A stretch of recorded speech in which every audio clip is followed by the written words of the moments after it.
بسم الله والحمد لله والصلاة والسلام على سيدنا رسول الله صلى الله عليه وسلم.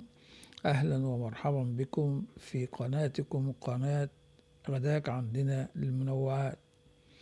موعدنا اليوم مع فاكهة اليوسفي، فوائدها وأضرارها.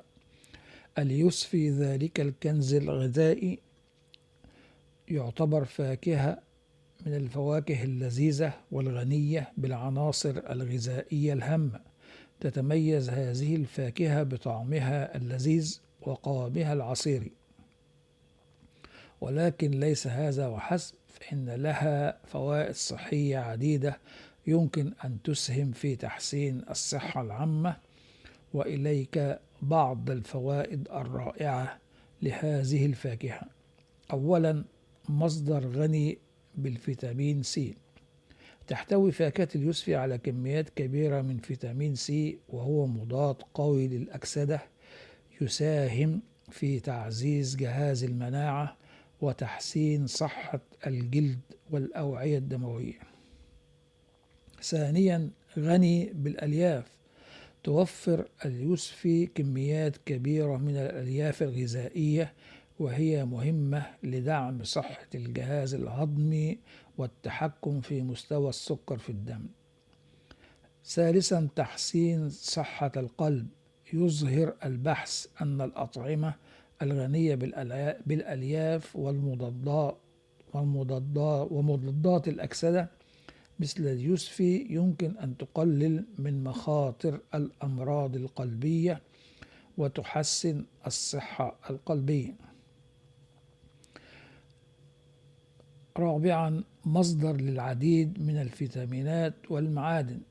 يحتوي اليوسفي على كميات كبيرة من فيتامينات مثل A و K و B كومبلكس، بالإضافة إلى المعادن مثل البوتاسيوم والكالسيوم والحديد. خامسا، مضاد للالتهابات. تحتوي فاكهة اليوسفي على مركبات مضادة للالتهابات، وهي خصوصا مفيدة في تقليل التورم وتخفيف الأمراض المصاحبة للالتهابات. سادسا، دعم العيون. بفضل احتوائها على فيتامين A، يمكن لفاكهة اليوسفي أن تساهم في الحفاظ على صحة العيون والرؤية. سابعا، تحسين وظائف الدماغ.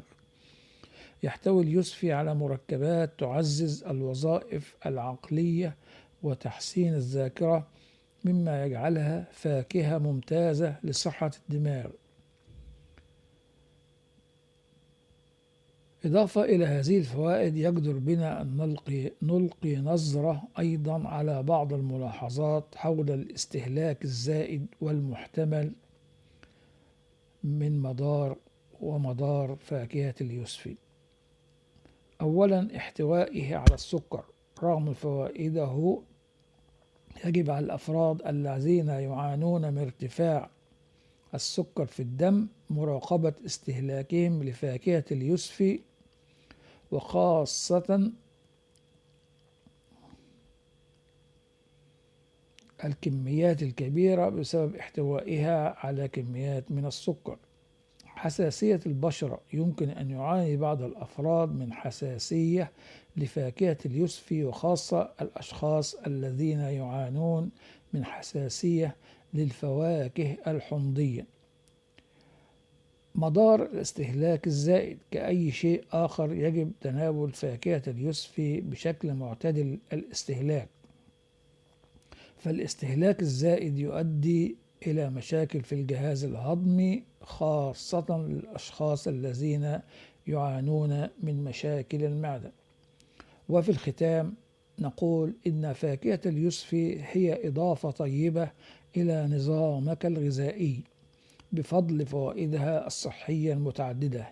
يجب استهلاكها بانتظام ضمن تنوع الفواكه والخضروات كجزء من نمط حياة صحي. ولا تنسى دائما استشارة الطبيب أو الخبير الغذائي إذا كنت تعاني من حالات صحية معينة أو كنت تخضع لحمية معينة. في الختام أرجو الاشتراك في القناة وعمل شير للفيديو، والسلام عليكم ورحمة الله وبركاته.